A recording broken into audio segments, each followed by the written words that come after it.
Michel, bienvenue dans ce nouvel épisode de Not Talk. Alors avant de rentrer un petit peu plus dans le détail du jour, je vais te demander de te présenter et de partager un petit peu ton parcours. Merci d'abord de m'inviter. Parcours, fait plus de 30 ans, je suis dans le domaine de la nutrition. En fait, j'ai commencé à m'intéresser à la chose étant donné mes activités physiques, donc ça m'a intéressé, hein. Mais on remonte 30 ans auparavant, donc ça fait longtemps. Je suis rentré à l'Université Laval dans un domaine qui était les sciences et technologies alimentaires. La nutrition m'intéressait beaucoup, la chimie, la physique aussi, mais je me suis vite aperçu que le côté humain était délaissé de côté et j'avais pas envie de finir dans une usine à saucisses comme gestionnaire. Donc, j'ai bifurqué vers la nutrition et la diététique. Donc, approche nutritionnelle directement orientée sur le patient. Euh, j'ai travaillé comme nutritionniste pendant au moins 25 ans. J'ai démissionné il y a quelques années, mais j'ai fait par la suite la santé publique. Euh, j'ai fait une maîtrise en santé publique. Euh, J'aimais surtout les approches épidémiologiques. Donc, ça n'a pas été très long que j'ai bifurqué vers la recherche en épidémiologie, particulièrement m'intéresser aux essais cliniques randomisés. Donc, j'ai fait mon doctorat en épidémiologie sur les oméga 3, une intervention en fait utilisant des oméga 3 pour traiter la dépression qu'on retrouve à la périménopause.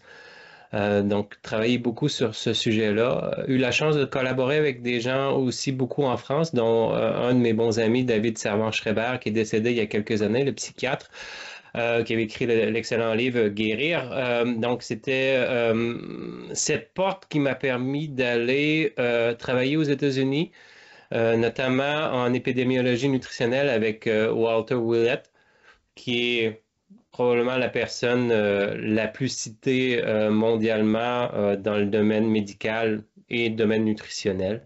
Tout simplement parce qu'ils n'avaient pas de personnes en épidémiologie qui, à l'époque, travaillaient à la fois sur la nutrition, parce qu'ils sont dédiés beaucoup à la nutrition, et personne travaillait sur nutrition et santé mentale. Donc, il y avait un petit peu de travaux qui avaient été faits, mais sans plus. Donc, je suis allé travailler là-bas. J'ai resté 3 ans physiquement. J'ai travaillé pendant 10 ans avec eux, avec l'école de santé publique de Harvard. Et ensuite, je suis revenu ici, développer au Québec, à l'Université Laval, des interventions, notamment l'eau dans les écoles primaires. Pourquoi l'eau? Pour plusieurs raisons, mais aussi pour la bonne raison que c'était une stratégie qui me paraissait beaucoup plus efficace, c'est-à-dire d'agir sur l'environnement. Donc, changer les écoles, changer les abreuvoirs, les rendre plus attrayantes, de faire en fait en sorte que l'eau, qui est le bon comportement, devienne le comportement par défaut, avec tout un programme d'éducation, avec des cartoons, des bandes dessinées pour les enfants, des vidéos éducatives, des outils. Donc, c'était une grande intervention. Il y avait à peu près 14 000 enfants partout sur le territoire. Et le but était aussi de réduire par la bande, finalement, la consommation de boissons sucrées. Donc, de faire en sorte que l'eau devienne le comportement fort. En fait, c'est une stratégie qui veut...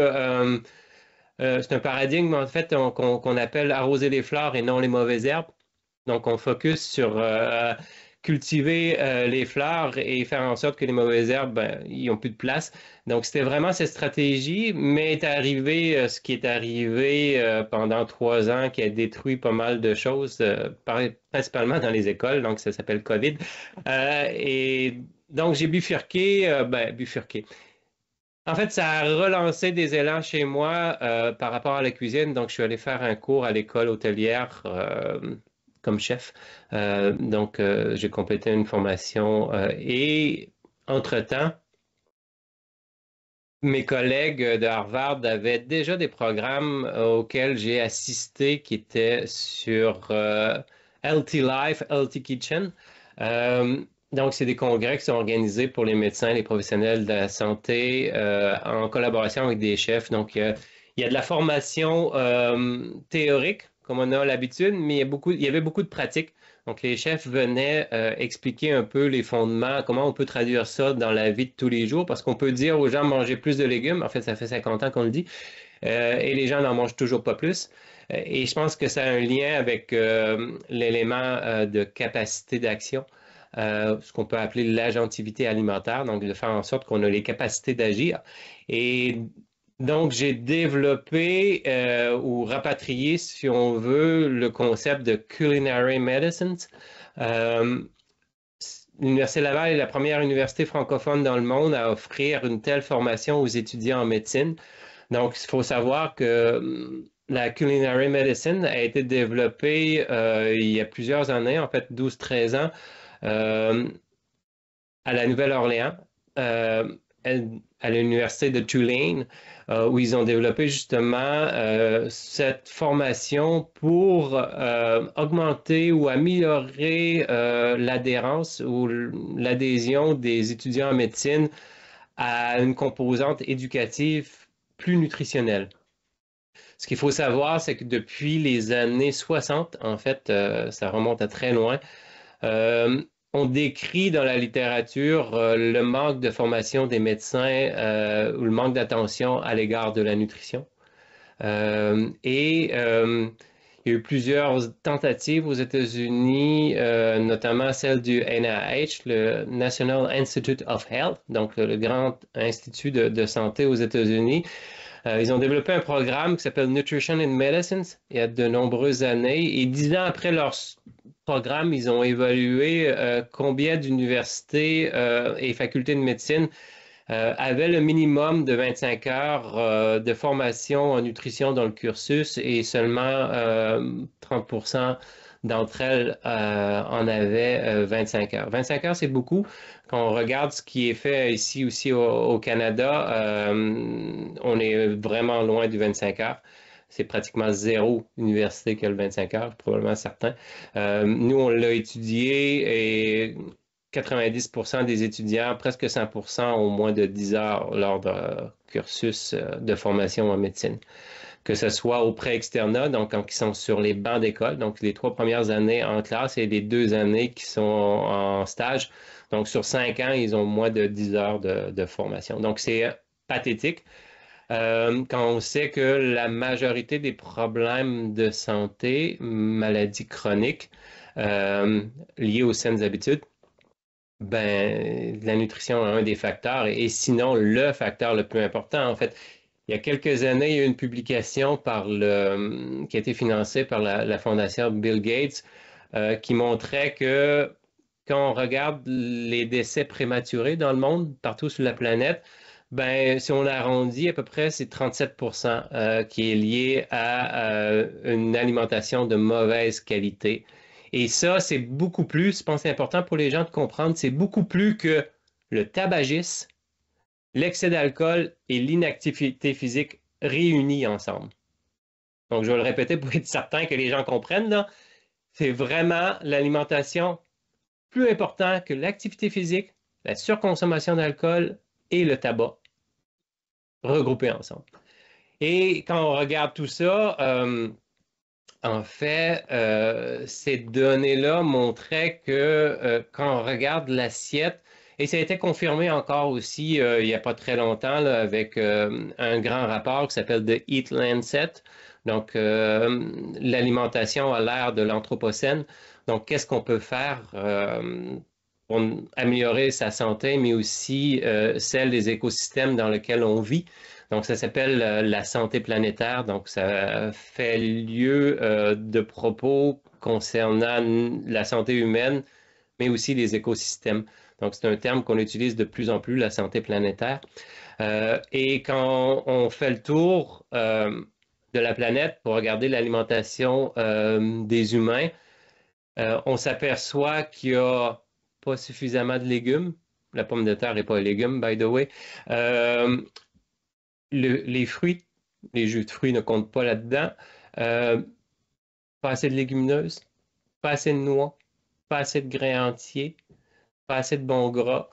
Euh, un peu trop de viande rouge, évidemment, parfois trop de produits laitiers. Mais règle générale, quand on regarde l'assiette, c'est pas une problématique de surconsommation de certains aliments. C'est surtout un manque dans l'assiette. Effectivement, les produits ultra transformés, les produits transformés occupent une bonne part finalement de l'assiette, mais ils remplacent quelque chose qui est absent. Et c'est surtout l'absence sur laquelle il faut travailler. Ouais, tu es plus partant de rajouter des bonnes choses plutôt que d'enlever des choses dans l'alimentation. Oui, ça revient en fait à cette stratégie d'arroser les fleurs et non les mauvaises herbes et d'avoir une stratégie basée sur des manger plus. En fait, même dans l'histoire de l'alimentation, après la sortie de la Deuxième Guerre mondiale, il y avait beaucoup de recommandations à l'égard de manger plus. En fait, c'est la terminologie qu'on utilisait, eat more en anglais, parce que les gens avaient des carences et on voulait combler ces carences.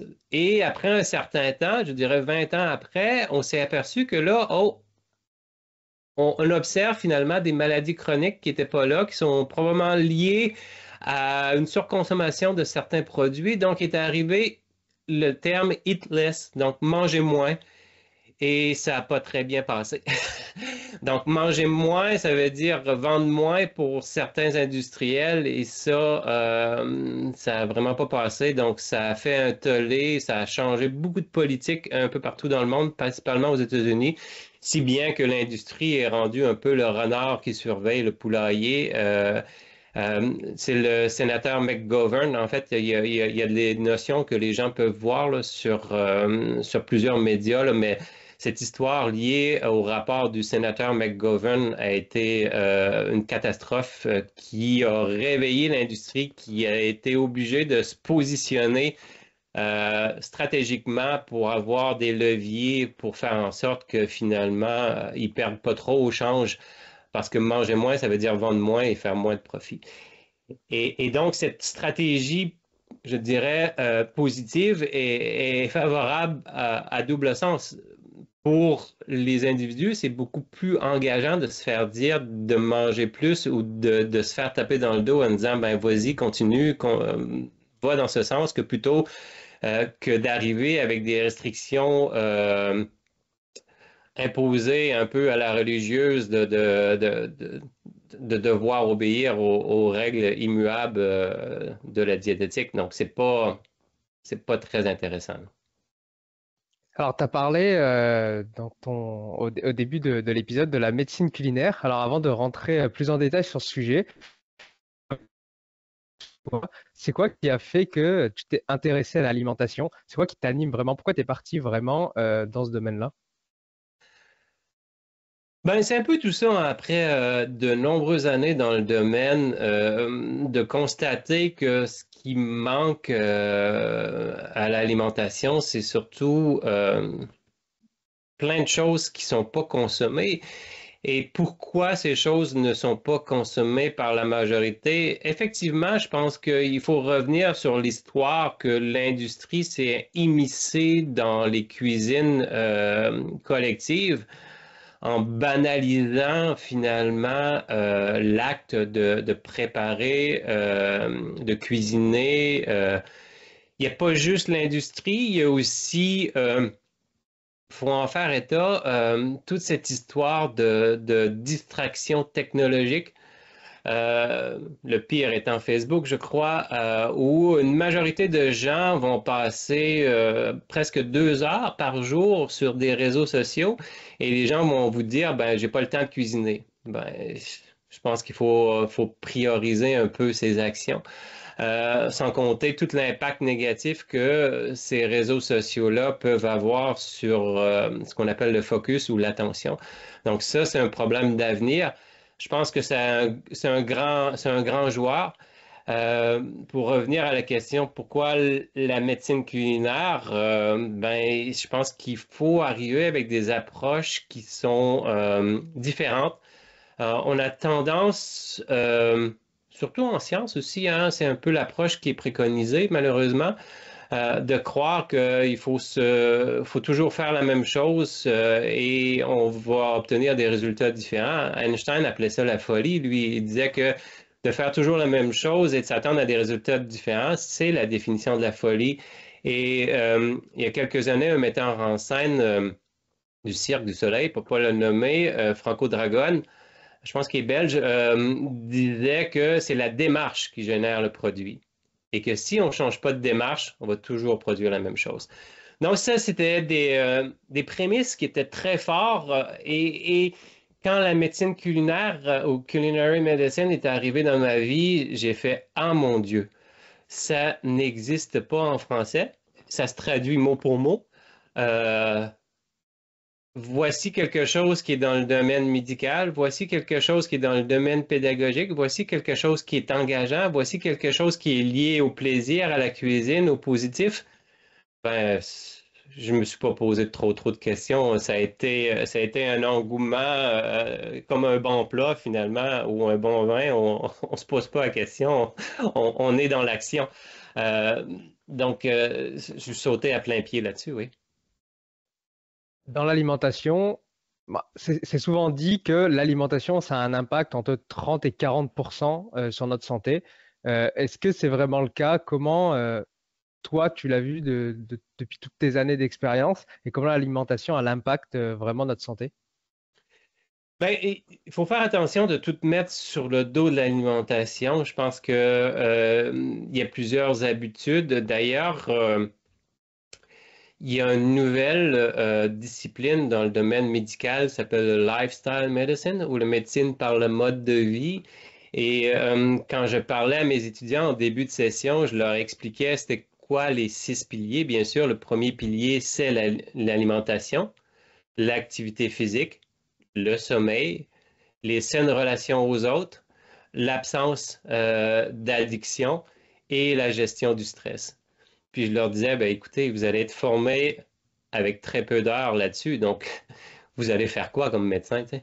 Euh, donc, on ne forme pas nos médecins à devenir des praticiens en prévention primaire sur les saines habitudes. Euh, un peu l'industrialisation de la santé fait en sorte que c'est beaucoup plus facile de travailler sur d'autres aspects, mais je pense que c'est important de revenir sur ce point-là et de placer l'alimentation dans ce spectre beaucoup plus large des saines habitudes. Euh, et on règle plusieurs problèmes avec l'alimentation aussi, hein. Non seulement l'aspect effectivement santé humaine, santé planétaire, c'est un des facteurs majeurs, on va y revenir, mais aussi l'aspect social. Je pense que c'est plus tard qu'il disait on ne s'assoit pas à table pour manger, on s'assoit à table pour manger ensemble. Et il y a des statistiques aussi au Canada qui font froid dans le dos où on a 35% des enfants euh, qui ne mangent jamais avec leurs parents. Donc, ils ne s'assoient jamais à table avec leurs parents. Je pense qu'on passe à côté d'une valeur, d'une éducation qui est immensément importante. Euh, les enjeux autour de la table, le plaisir, la socialisation, la convivialité, les relations intergénérationnelles sont immensément importants. C'est pas juste ce qu'il y a dans l'assiette, il y a aussi la souplesse là-dedans. Il y a une belle illustration il y a quelques années qui a été publiée par un journal qui s'appelle The New Yorker, où justement autour de la table, on voit comme image plein de gens avec tous leurs petits caprices. Moi, je suis vegan, moi, je suis anticonformiste, moi, je suis ci, moi, je suis ça. Et le titre, c'est The Last Thanksgiving, donc c'est le dernier repas de Thanksgiving. La fête des récoltes, c'est très important. Mais là, dans l'assiette, il n'y a rien. C'est que tout le monde a ses petits caprices et plus personne n'est capable de souplesse. Donc, L'alimentation, oui, il y a la saine alimentation, mais il y a la saine relation aussi à l'alimentation. Et pour revenir à la question, je pense que j'y ai répondu dès le départ, en ce sens où ce qu'on reconnaît, c'est environ 37% des maladies chroniques sociétales qui seraient liées à l'alimentation. Donc, on peut parler de 30 à 40%. Donc, ça joue un grand rôle.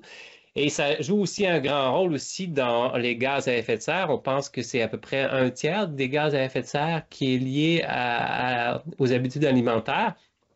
Et 80% de ces problèmes de gaz à effet de serre liés à l'alimentation, c'est la consommation de viande. Et là, je pense que c'est important de distinguer, parce qu'il y a souvent des faux débats dans le domaine.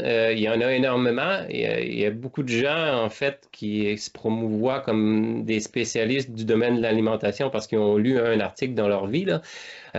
Nous, on en lit au moins 4-5 par jour, sinon plus. Donc, on est capable de les lire, d'écrire. Donc, c'est ce qu'on enseigne en épidémiologie. Donc, c'est de la science qui apprend les statistiques et les méthodes liées à la publication scientifique. Donc, c'est un peu notre domaine. Donc, c'est un peu déplorable de voir tous ces petits égaux développer leur propre stratégie par rapport à l'alimentation, mais toujours est-il que ça a toujours été très simple par rapport à l'alimentation. Le problème, c'est de la mise en application. Et donc, la médecine culinaire est vraiment cet élément qui permet d'engager les gens et de revenir à un concept pour lequel on ne pense pas souvent, je dirais, et je pense que les sciences sociales ont été laissées de côté dans le domaine de la science de la santé. Euh, et c'est malheureux. Je pense que la philosophie, l'anthropologie, la sociologie sont immensément importants parce que ça en fait partie. La psychologie aussi.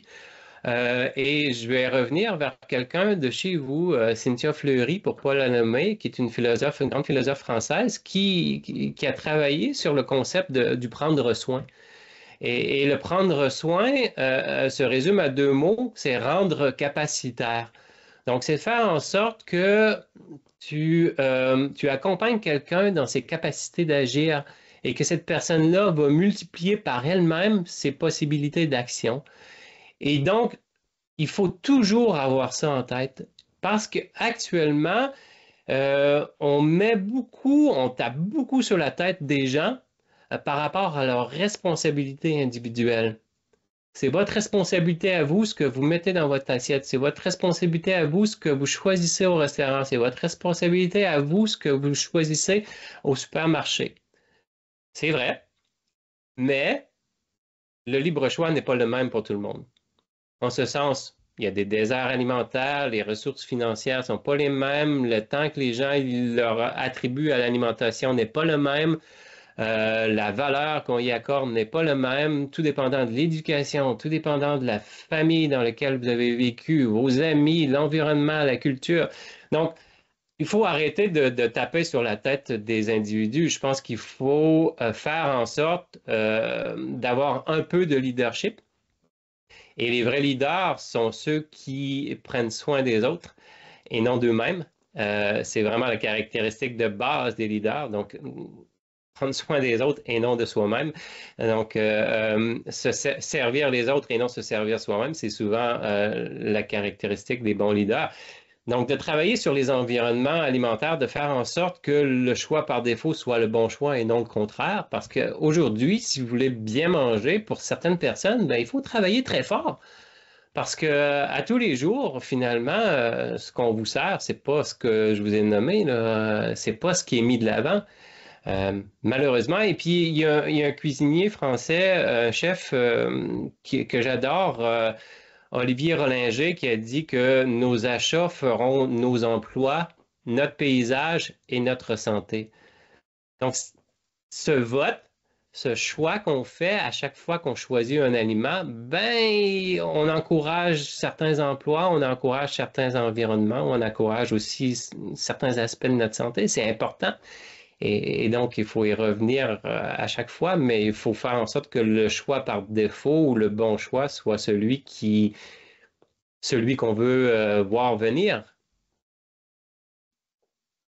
Dans tes différents discours, tu parles de synergie entre plusieurs pandémies. Je reviens sur ton domaine épidémiologique.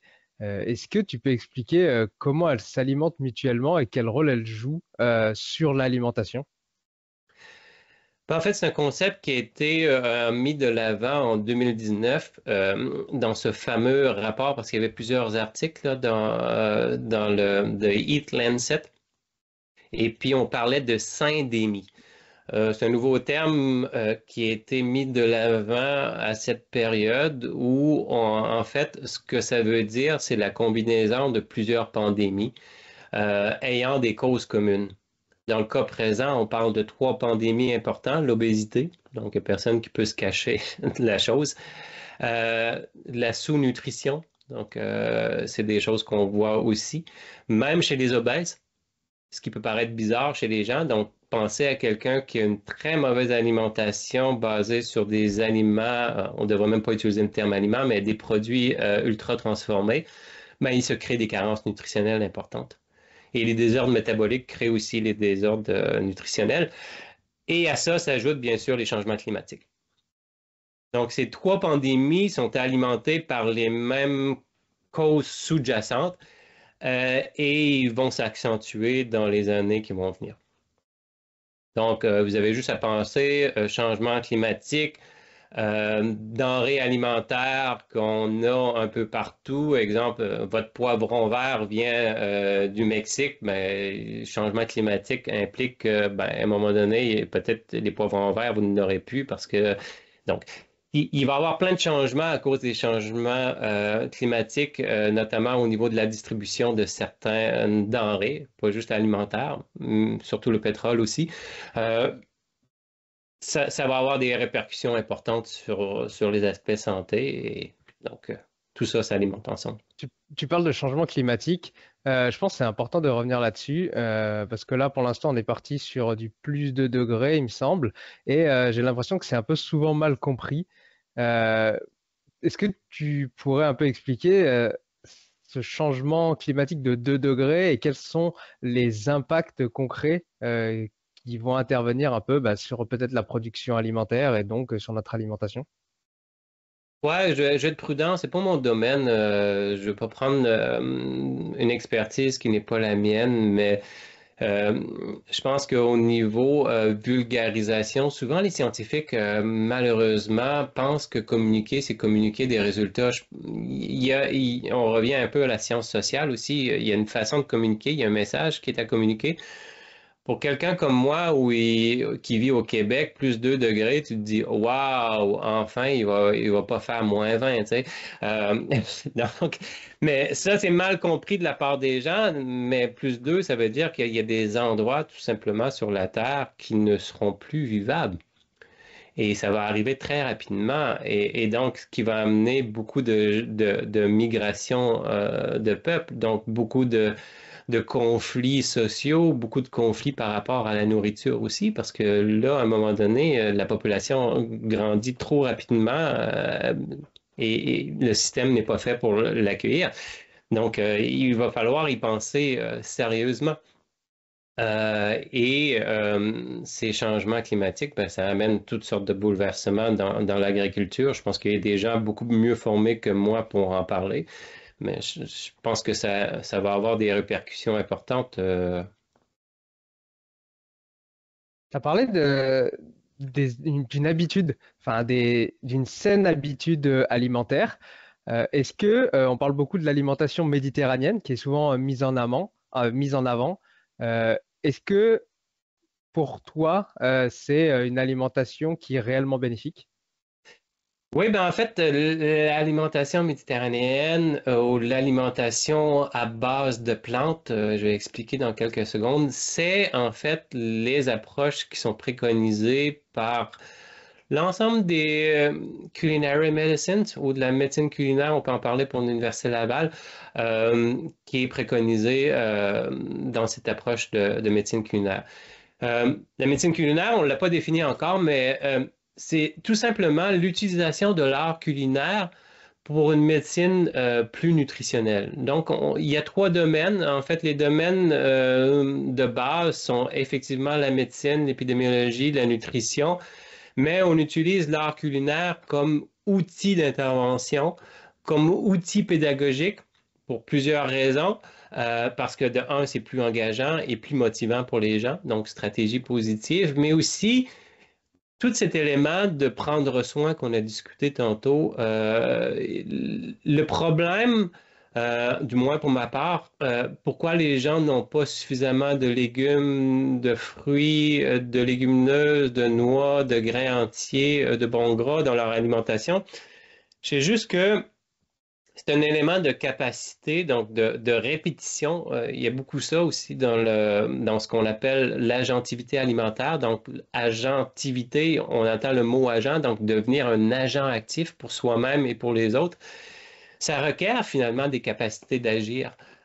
Et c'est pas juste des compétences. On a souvent tendance à croire, et c'est malheureusement le problème souvent dans le domaine de la santé, que parce qu'on transmet de l'information, les gens vont devenir compétents. Einstein le disait, la véritable connaissance s'acquiert par l'expérience. Tout le reste n'est que de l'information. C'est bien beau d'avoir de l'information, mais si on ne la met jamais en pratique, ben, ça demeure une information qui est latente.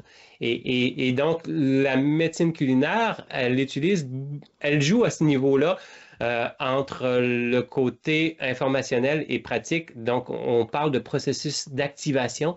Donc, une connaissance ou une information latente devient active quand on la met et on la répète. Et c'est comme ça qu'on devient meilleur.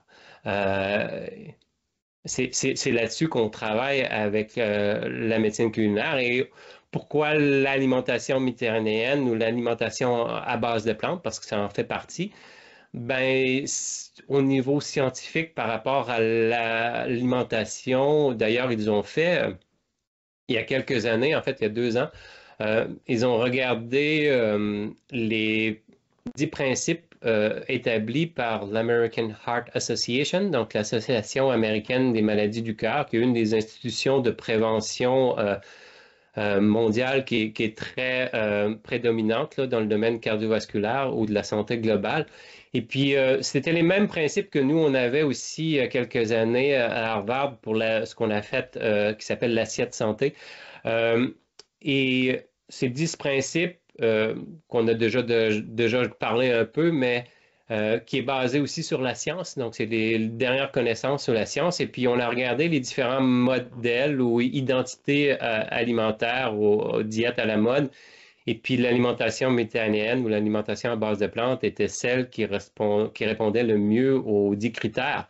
Et d'autres types d'alimentation que vous devez éviter et que, de toute façon, c'est des diètes à la mode comme le keto, le paléo et tous ces trucs, c'était les pires finalement par rapport à ces critères. Donc, il y a tous ces éléments de science qui sont derrière l'alimentation méditerranéenne. En plus, on a cet élément de double pyramide parce que vous savez, l'alimentation méditerranéenne, elle est bien illustrée en montrant que la base, finalement, c'est des végétaux. Et tout en haut, ben, tout ce qu'on pourra appeler de produits ultra transformés et de viande rouge aussi. Et quand on fait une pyramide inversée par rapport à l'impact environnemental, ben, l'impact environnemental, il est beaucoup moins grand des fruits et des légumes par rapport à la viande rouge. Soit dit en passant, la viande rouge, il faut faire attention, hein. On a souvent une mauvaise conception de l'impact des aliments sur les gaz à effet de serre. Quand on fait un comparatif, quand on met tout ça sur le même pied d'égalité en termes d'équivalent CO2 par kilogramme de produits consommés, pour 1 kilogramme de CO2, en fait, la consommation de viande rouge, là, je parle d'agneau, de mouton, de bœuf, on est à peu près à 20. C'est l'équivalent de faire 100 km de voiture. Le veau, on est à 42. C'est beaucoup plus important. On regarde le porc, mais on est à 4. Donc, le porc n'a pas le même impact que les autres viandes rouges. Donc, il faut faire attention quand on parle des différentes viandes. Le poisson, on est en bas de 4, la volaille aussi, et les végétaux, c'est beaucoup moins important. Donc, un des éléments importants, il y a eu plusieurs calculs, il y a eu plusieurs études ces dernières années qui ont regardé qu'est-ce que l'avenir pourrait avoir l'air si on adopte une alimentation méditerranéenne ou lacto-ovo végétarien ou végétalien, et c'est épouvantable. On parle de 5 à 8 millions de décès annuels, pas sur plusieurs années, là, annuels, qu'on pourrait éviter si on adoptait à l'échelle planétaire ce type d'alimentation. C'est un peu utopique en ce sens où il faut vraiment travailler sur les environnements alimentaires. Donc, essayer de changer l'environnementaire toxique que nous avons euh, pour un environnement alimentaire dont le choix, le bon choix est celui par défaut. C'est pas le cas. Ça va être très difficile à cause des pressions économiques, ce qu'on appelle les déterminants commerciaux de la santé. Euh, et aussi le manque de leadership politique qu'on a. Qui vise surtout finalement à satisfaire les gens qui sont proches de nous et non la population comme telle. Je pense pas qu'on va y arriver. Et puis il y a tout cet élément de capacité aussi, faire en sorte que si on veut apprendre ou manger plus de légumes, par exemple, ben, je pense qu'il faut montrer aux gens comment ça peut être bon, comment ça peut être beau.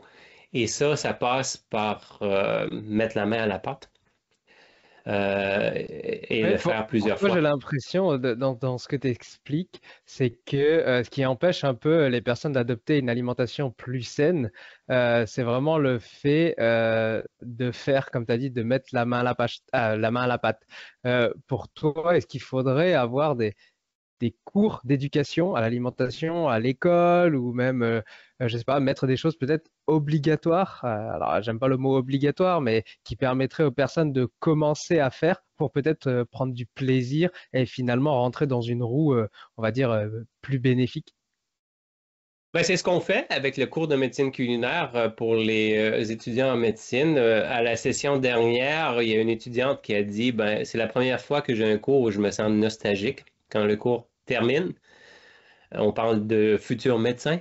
Il y en a plusieurs qui disent, ben écoutez, moi, quand je passe devant un fenouil, quand je passe devant, je sais pas, une aubergine, je sais quoi faire maintenant. Euh, donc, je pense que mission accomplie pour ce qu'on fait. Et ça, c'est basé sur de la théorie, c'est basé sur du pratique, du plaisir, de l'engagement, de la pédagogie.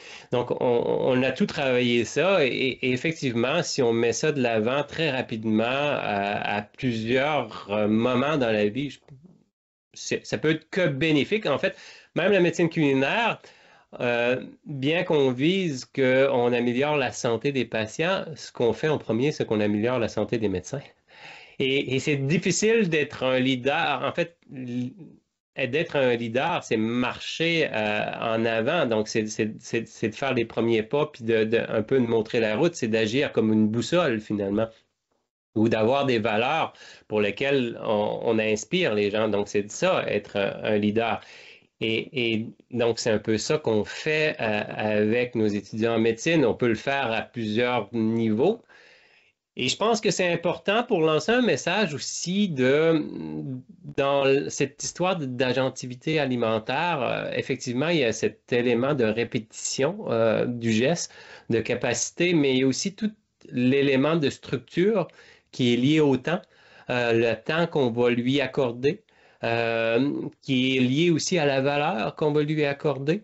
Donc, l'attitude.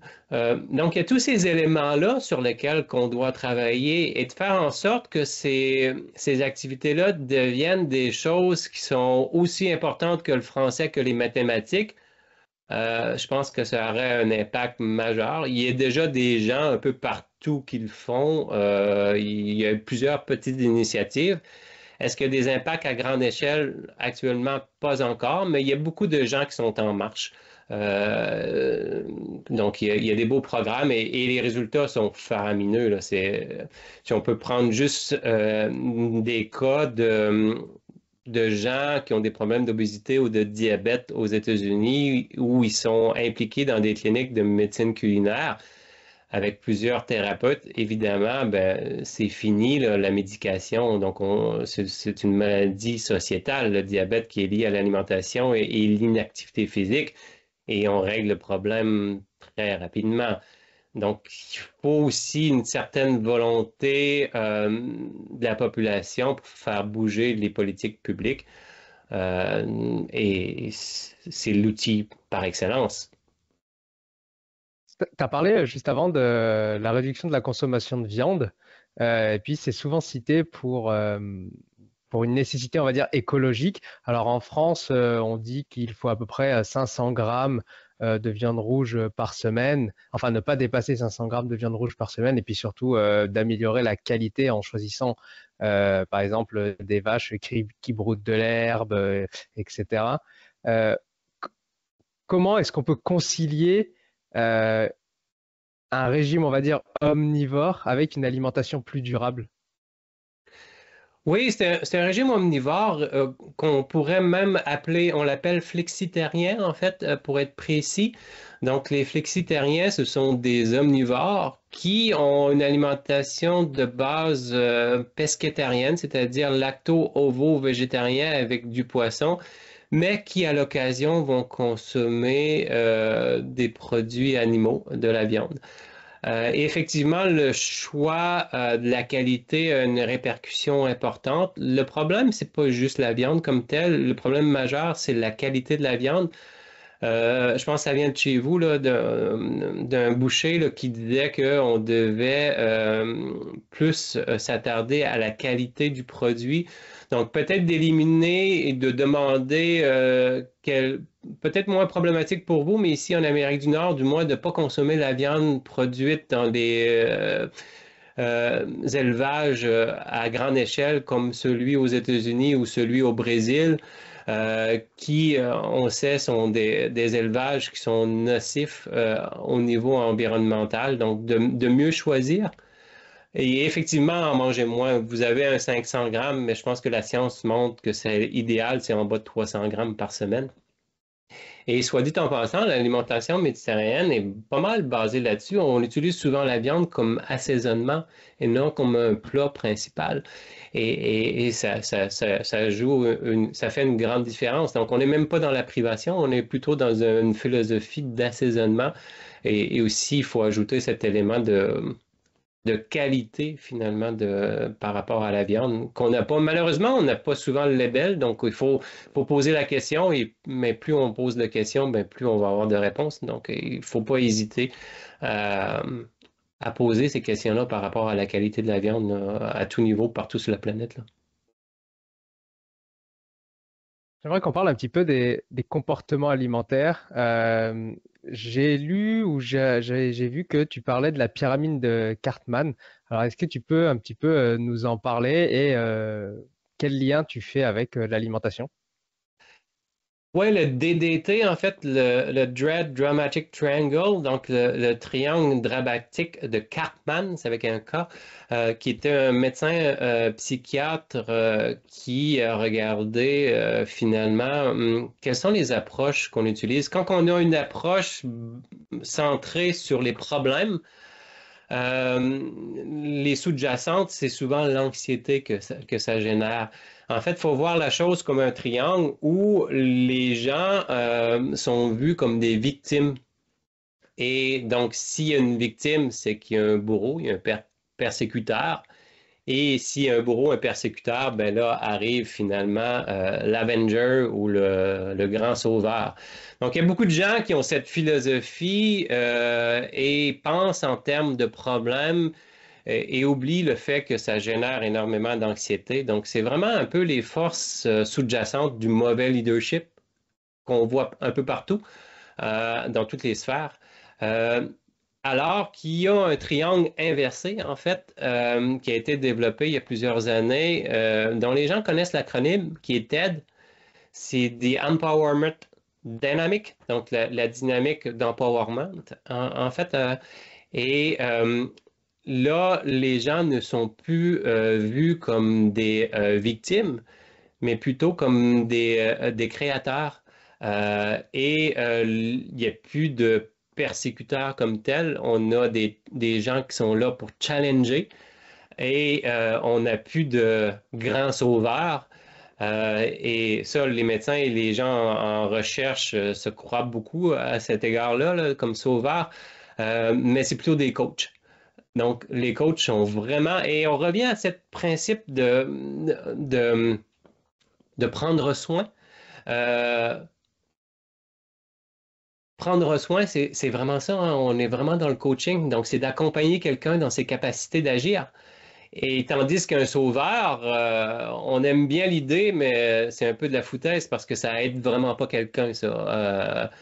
Et on le voit actuellement là, avec tout ce qui se passe comme cinéma. Donc, il y a beaucoup cette emphase du grand méchant et du grand sauveur, qui est une illusion totale parce que si vous voulez vraiment sauver quelque chose, ben, il faut faire des actions, donc il faut développer ses capacités. Donc, Ouais, il faut finalement, le grand sortir. sauveur, il reste dans l'information et il passe pas ensuite à l'acte pour vraiment aider et accompagner les gens.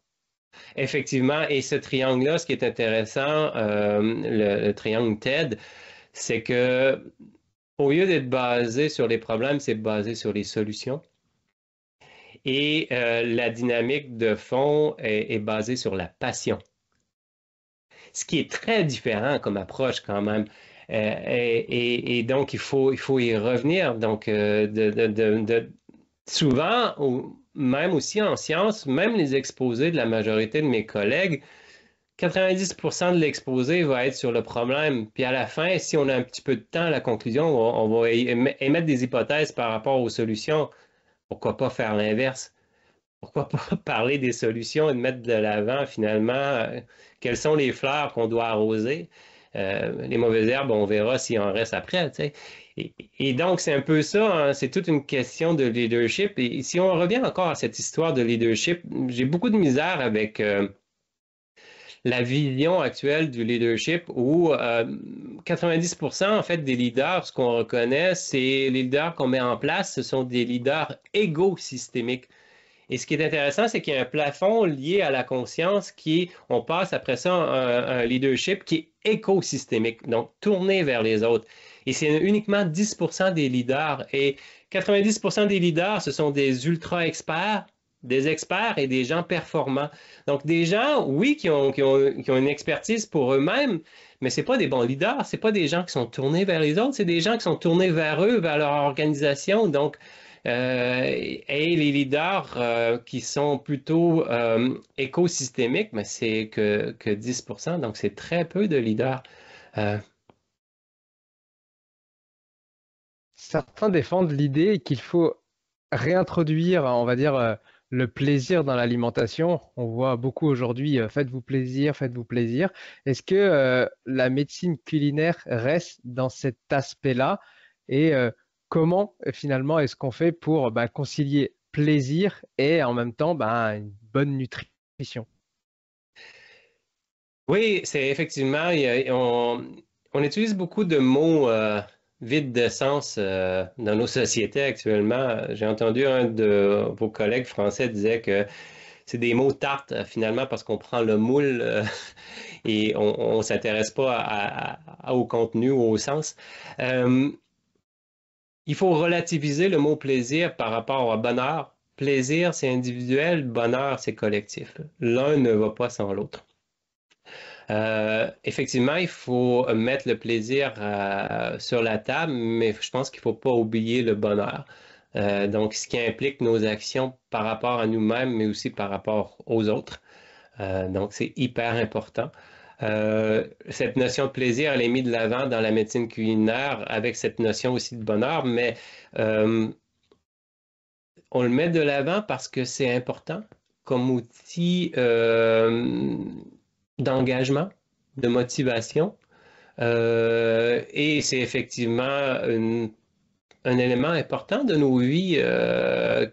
Si on a juste à penser aux fameuses Madeleines de Proust, c'est une histoire que vous connaissez bien en France. Et donc, on peut voir comment, dans une simple bouchée de Madeleine, que ça encapsule finalement des moments de notre vie qui nous marquent comme humains et c'est drôlement au-delà de la physiologie, là, il y a un élément hédonique qui est immensément important, il y a un élément social qui est immensément important. Et si on perd ça de vue, ben, je pense on perd énormément et on va revenir à cette histoire de distraction numérique, parce que c'est comme ça qu'il faut l'appeler. Vous savez, il y a 5 D qui ont été émis par rapport au numérique. Le premier, c'est le déluge, qu'on peut appeler la désinformation aussi numérique. Donc, le premier D. Le deuxième D, c'est la distraction. Donc, quand ça sonne ou quand vous travaillez, vous savez, si ça sonne et vous êtes en train de travailler, ben, ça va vous prendre à peu près 20 minutes pour revenir au même niveau que vous étiez.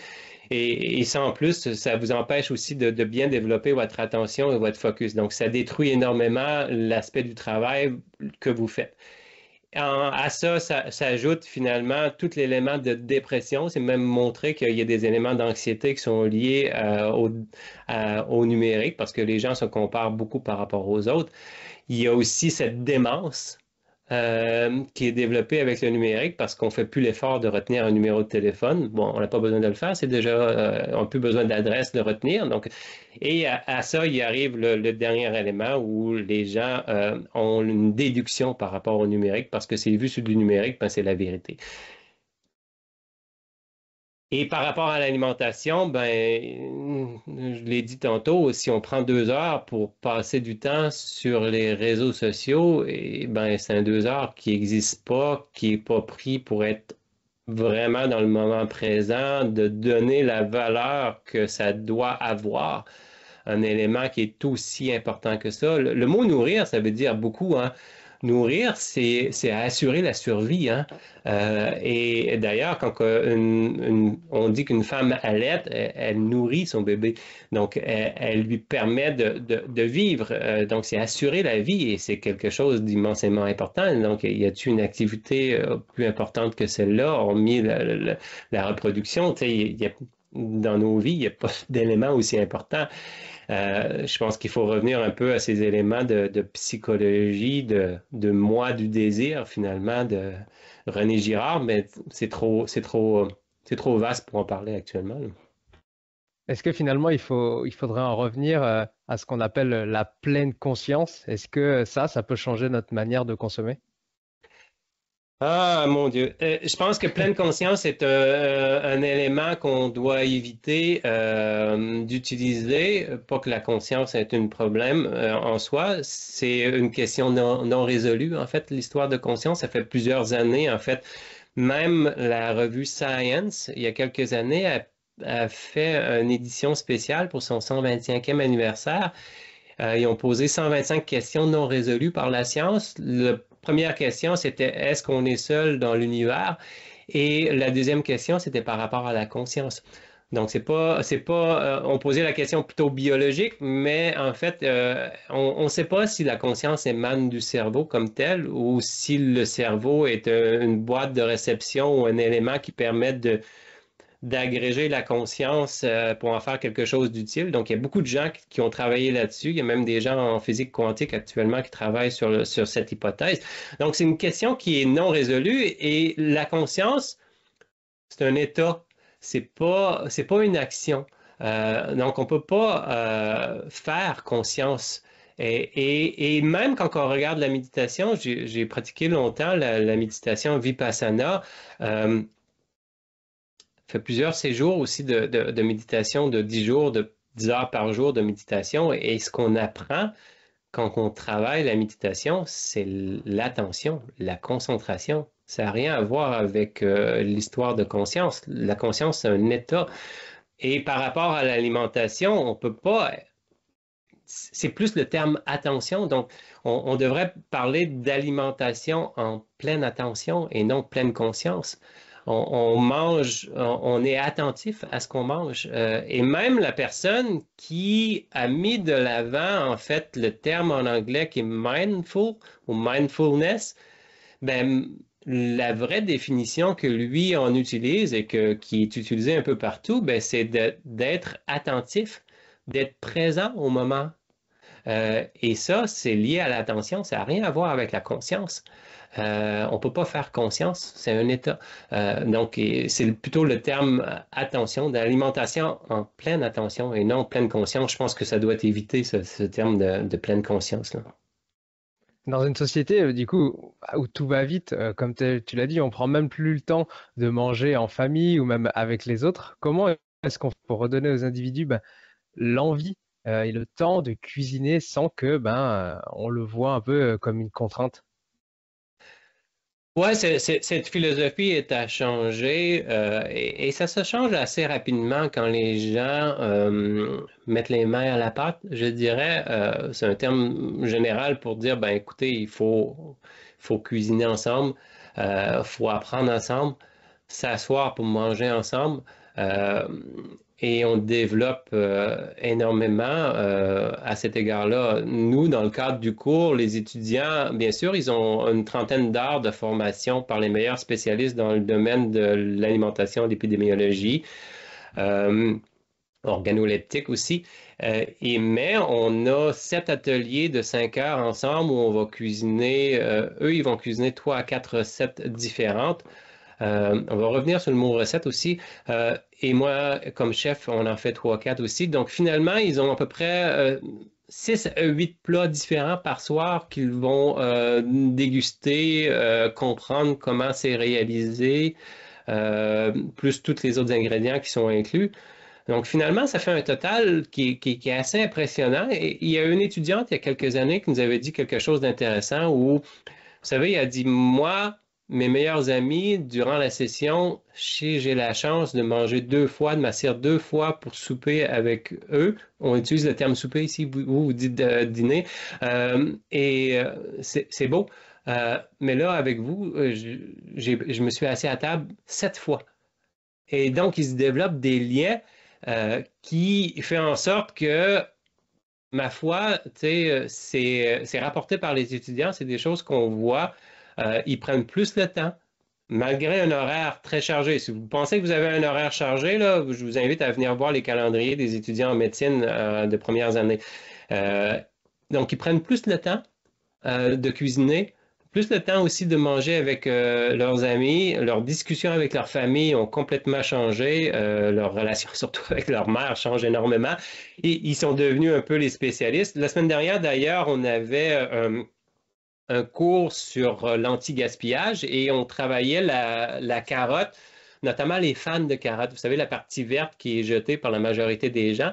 Donc, ce qu'on faisait, c'est qu'on le prenait, on le mettait dans de l'eau bouillante, salée, pour juste le blanchir un peu, pour enlever un petit peu d'amertume, et on faisait un chimichurri, donc une préparation qui est habituellement faite avec du persil, de la coriandre, un peu d'oignon, de l'ail, des épices. Et, comme sauce, on mettait un yogourt grec dans le fond de l'assiette, on mettait la sauce par-dessus et les carottes étaient tranchées sur la longueur et badigeonnées de miel et de sriracha. Donc, ça faisait en sorte que ça caramélisait beaucoup la carotte, donc beaucoup de réactions de Maillard, un côté piquant assez prononcé. Donc, on combinait tout ça ensemble, aussi avec des noix rôties sur le dessus, puis les étudiants disaient waouh! C'est c'est, euh, c'est délicieux, c'est magnifique.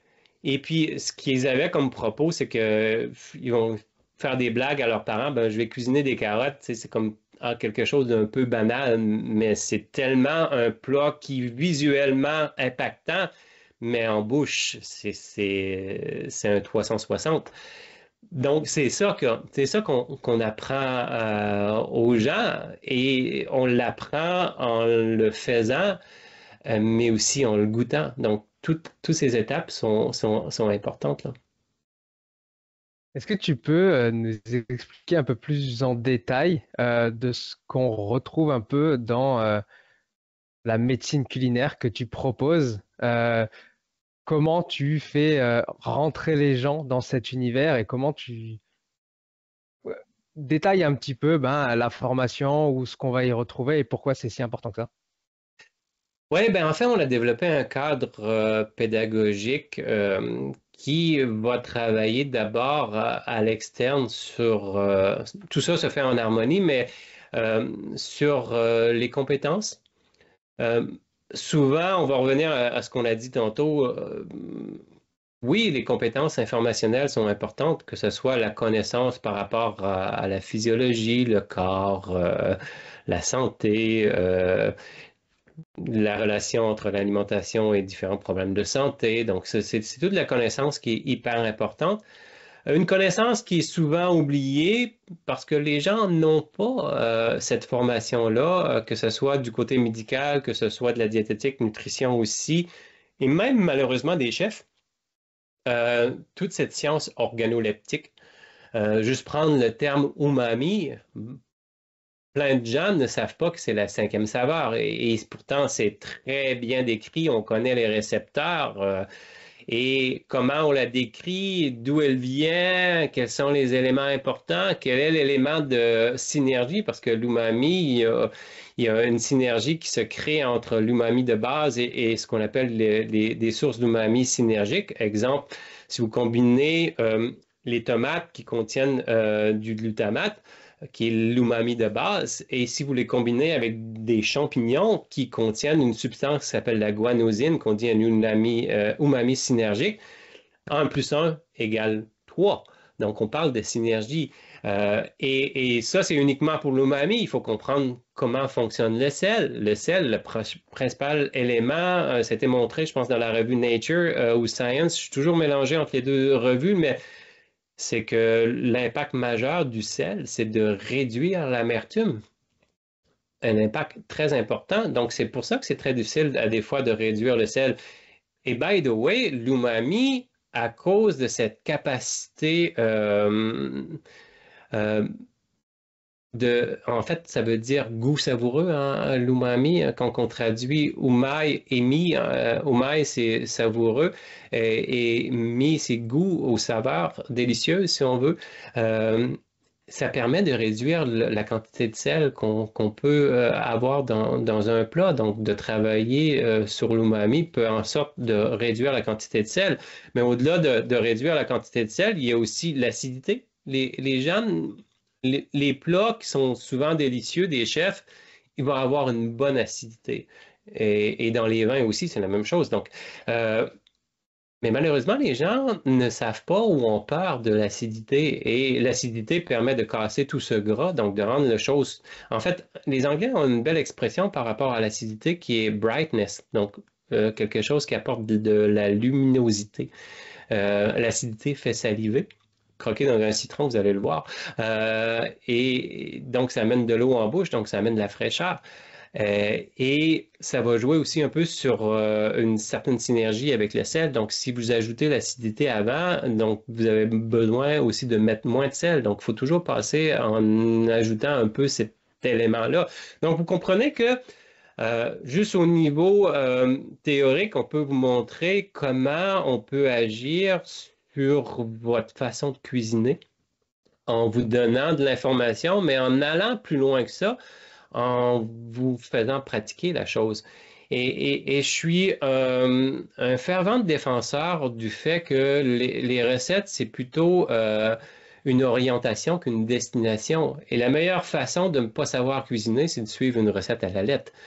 Et malheureusement, tous ces faux prophètes, je dirais, qui écrivent des livres de recettes, qui vous demandent de suivre à la lettre des recettes, c'est malheureux parce que ça ne vous explique pas le pourquoi. Ce qui est important dans une recette, c'est de comprendre le pourquoi. Et ça fait en sorte que ça développe vos capacités d'agir parce que si jamais le pourquoi, vous le comprenez, ben vous êtes capable de, ah, OK, j'ai pas de citron, mais j'ai du vinaigre de riz, ben je peux utiliser la chose pour créer ma salade, donc on va arriver au même résultat. Si j'ai pas de tel umami, je peux jouer avec le tel. Si j'ai pas de jalapenos dans mon réfrigérateur, ben j'ai de la sauce sriracha ou du sambal au lait qui sont des sauces piquantes. Donc on peut agir facilement. Donc en comprenant tout ça, on peut agir beaucoup plus. Et au-delà de tout ça, ben, il y a toutes sortes d'autres compétences qui est le fait de travailler sur la répétition, le toucher, le goûter, les différents sens. les attitudes, et aussi on va travailler plus sur ce que l'élément d'agentivité alimentaire. Donc on parle d'attitude, on parle de capacité d'agir, on parle de confiance en soi aussi.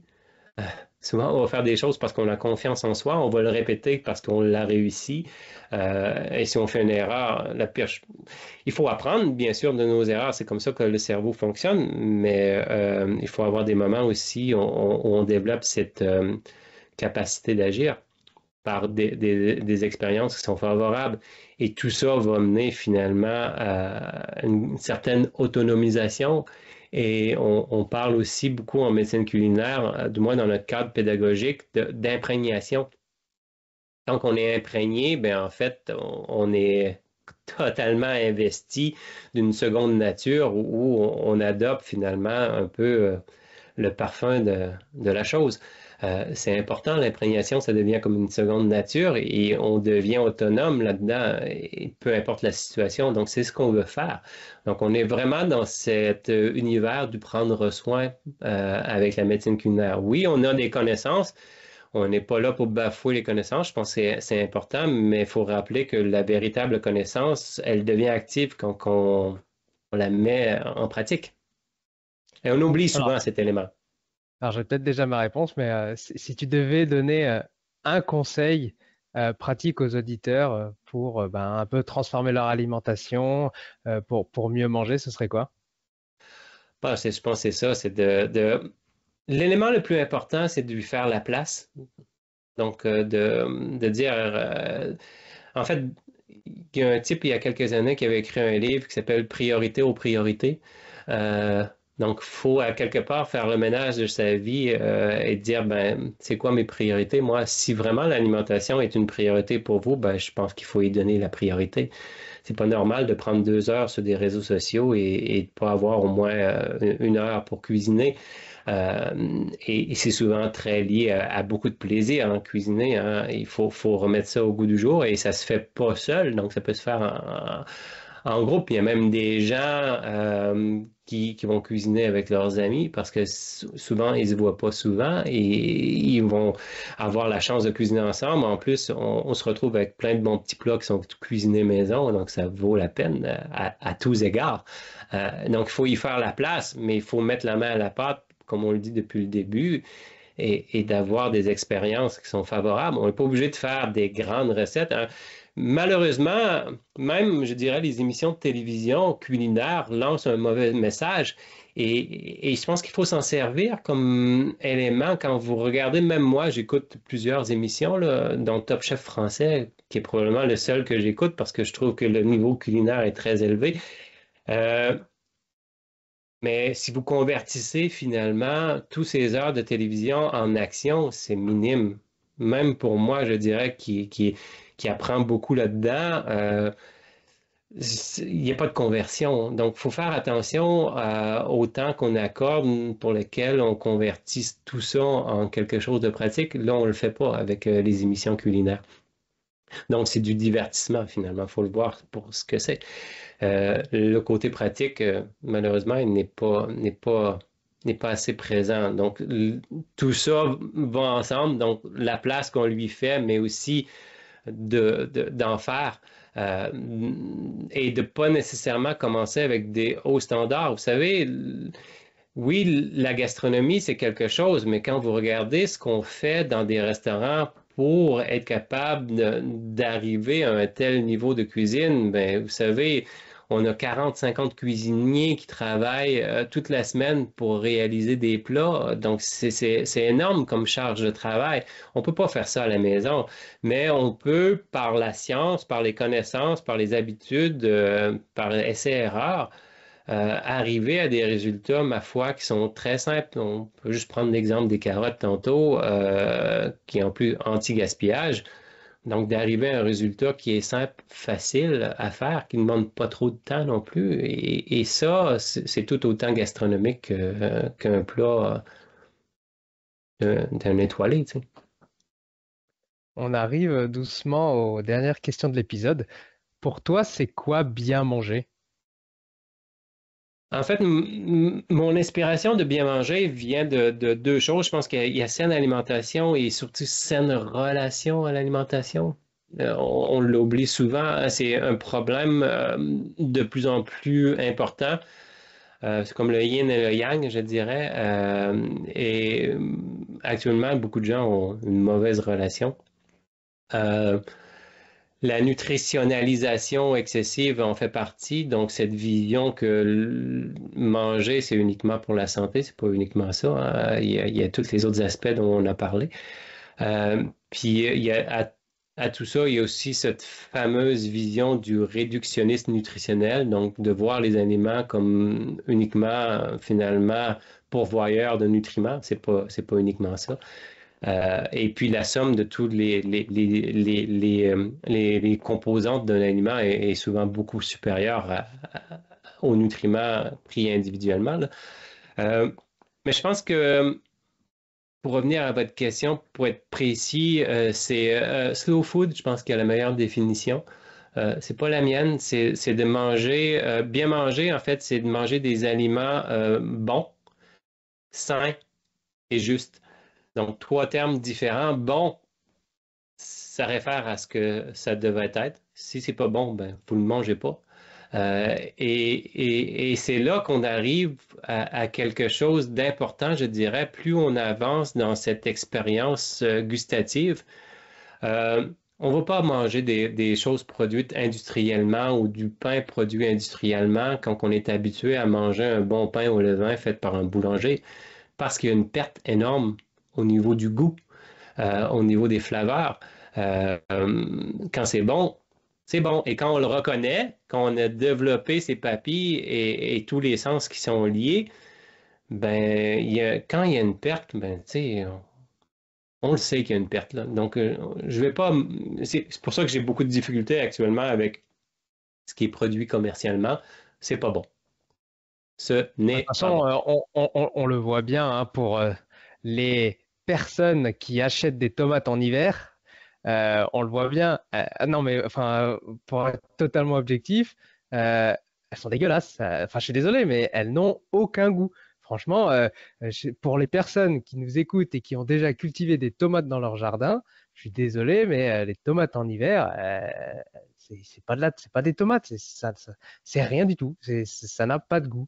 C'est une Enfin, donc, matière. Oui, oui, effectivement. ouais, non, Et mais puis même, c'est. on peut aller plus loin, même si vous cultivez les tomates et quand elle est pleinement mûre, puis elle arrive directement du soleil, puis elle a une certaine chaleur, ça peut être tout aussi gastronomique qu'un grand plat bien réalisé parce que il y a un cuisinier de chez vous qui disait que cuisiner, ben, c'est ajouter de la valeur à un produit, mais quand la valeur est déjà très présente, ben, il n'y a pas grand-chose à faire. Il faut être noble, donc juste ajouter du sel, une bonne huile d'olive et Ah, c'est c'est ce que parti. j'allais dire, hein. En août, là, une tomate coupée en rondelles, un filet d'huile d'olive, enfin, c'est royal, quoi. Il n'y a rien de meilleur, quoi. Ben oui, exactement. Donc, on parle du bon. Sain, ben, le sain est un petit peu plus large comme perception. Oui, il faut que ça soit sain pour la santé humaine, mais au-delà de la santé humaine, il y a ce concept des écosystèmes, donc santé planétaire. Donc, cette relation aussi entre plaisir et bonheur. Sain veut dire aussi saine relation.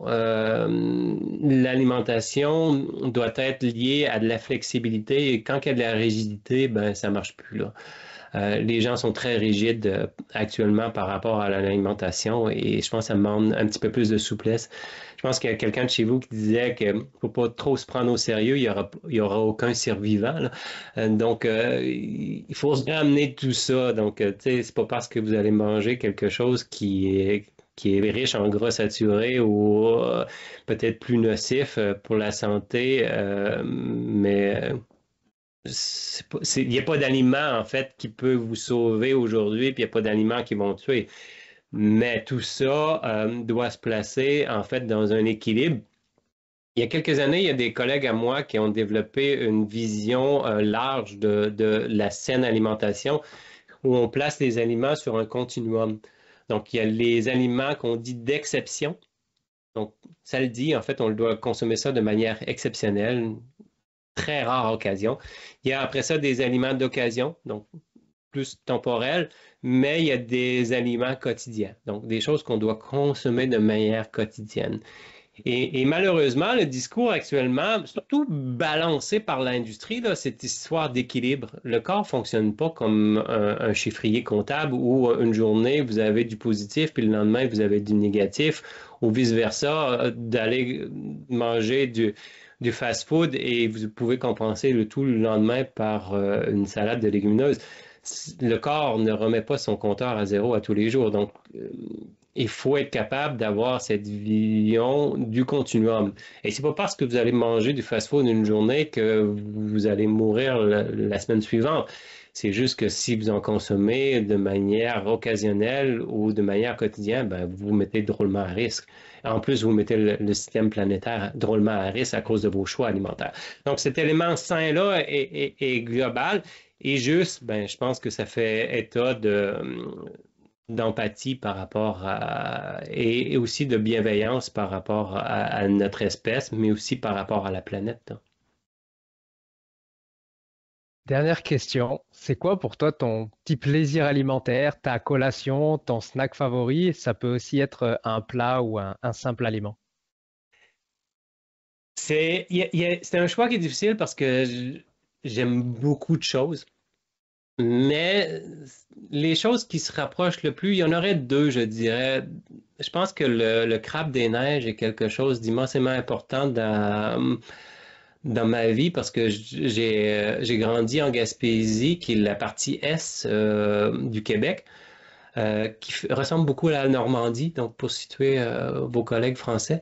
Donc, bord de mer, beaucoup de crustacés. Et le crabe des neiges est quelque chose qui arrive au printemps, donc qui est très savoureux. On le mange ici un peu façon tartare, c'est que le crabe, bien sûr, il est cuit.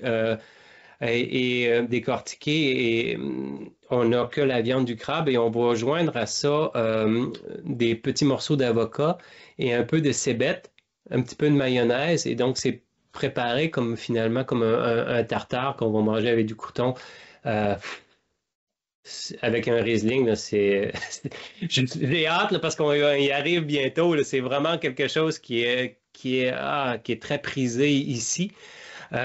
Sinon, j'adore les champignons, toute forme de champignons. Je trouve que les champignons ont des propriétés gustatives, des propriétés écologiques, des propriétés chimiques. Mais c'est vraiment un élément important, je dirais, sur la planète, les champignons. Euh, donc, je suis vraiment un très grand fan des champignons. Michel, merci beaucoup pour ton temps et pour toutes tes explications. C'était vraiment très intéressant et j'espère que nos auditeurs auront appris beaucoup de choses. Si on veut un petit peu plus de toi, de ton univers, où est-ce qu'on peut te retrouver? Ben, d'aller sur michellucas.com, donc je pense que c'est la base pour l'information. Sinon, en France, on a une collaboration avec un nutritionniste qui s'appelle Anthony Berthoud, où on a mis en place la médecine culinaire, mais pour tous. Donc, pour tous, c'est vraiment ce que ça veut dire. Donc, on a appliqué nos principes de base, mais en les rendant finalement disponible à monsieur, madame, tout le monde qui veut rentrer dans cet univers, de comprendre, oui, les connaissances importantes, tous ces aspects organoleptiques, le côté pratique, le côté pédagogique qu'on met de l'avant. Donc, voilà. Merci beaucoup. Je mettrai tous les liens dans les notes de l'épisode pour les personnes qui sont intéressées. Merci à vous, c'était un plaisir. Eh ben, je te remercie beaucoup. Je te souhaite une bonne journée et puis je te dis à une prochaine. À une prochaine, j'espère. Au Salut. revoir.